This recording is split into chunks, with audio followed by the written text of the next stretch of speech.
আসসালামু আলাইকুম 10M educational team চ্যানেলে আপনাকে স্বাগতম। এসএসসি 2025 পরীক্ষা কবে হবে আগে জানতে চেয়েছো সর্বশেষ আপডেটটি কি? তো আমরা বিভিন্ন সংবাদ মাধ্যম থেকে সর্বশেষ আপডেটটি নিয়ে চলে আসছি। সর্বশেষ আপডেটটি হচ্ছে 2025 সালের এসএসসি ও সমমান পরীক্ষা রমজান শেষ হলে শুরু করবে দেশের শিক্ষা বোর্ডগুলো।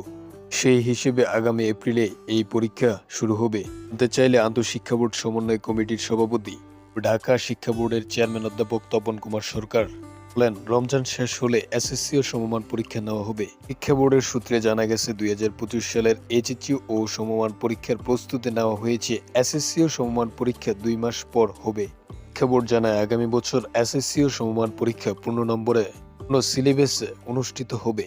এইচএসসি ও সমমান পরীক্ষা পূর্ণাঙ্গ সিলেবাসে নাকি সংক্ষিপ্ত সিলেবাসে নেওয়া হবে সেই সিদ্ধান্ত এখনো নেওয়া হয়নি। তবে এসএসসি ও সমমান পরীক্ষার পূর্ণ নম্বরে এবং পূর্ণ সিলেবাসে অনুষ্ঠিত হবে বলে জানান শিক্ষা মন্ত্রণালয়। আমরা তোমাদেরকে ক্লিয়ার করে বলছি, আগামী বছর অর্থাৎ 2025 সালের এসএসসি পরীক্ষা পূর্ণাঙ্গ সিলেবাসে অনুষ্ঠিত হবে। তাই তোমরা ভালোভাবে প্রস্তুতি নাও, ইনশাআল্লাহ ভালো রেজাল্ট করতে পারবে।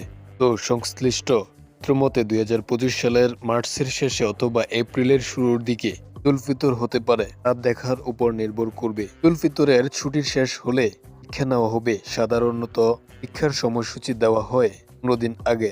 এই হিসেবে এপ্রিলের মাঝামাঝি বা শেষ দিকে এসএসসি ও সমমান পরীক্ষা শুরু হবে বলে জানা গেছে। সর্বশেষ আপডেটটি হচ্ছে এটাই যে তোমাদের এসএসসি পরীক্ষা হবে এপ্রিলের মাঝামাঝি সময়ে এবং সম্পূর্ণ ফুল সিলেবাসে তোমাদের এসএসসি 2025 সালের পরীক্ষা হবে। তো পড়াশোনা উপবৃত্তির সঠিক সংবাদ পেতে আমাদের সাথে যুক্ত থাকুন। সাবস্ক্রাইব করে অল নোটিফিকেশন অন করে রাখবেন, তে পরবর্তী ভিডিও পাওয়ার সাথে সাথে নোটিফিকেশন পেয়ে যান। Thanks for watching the video.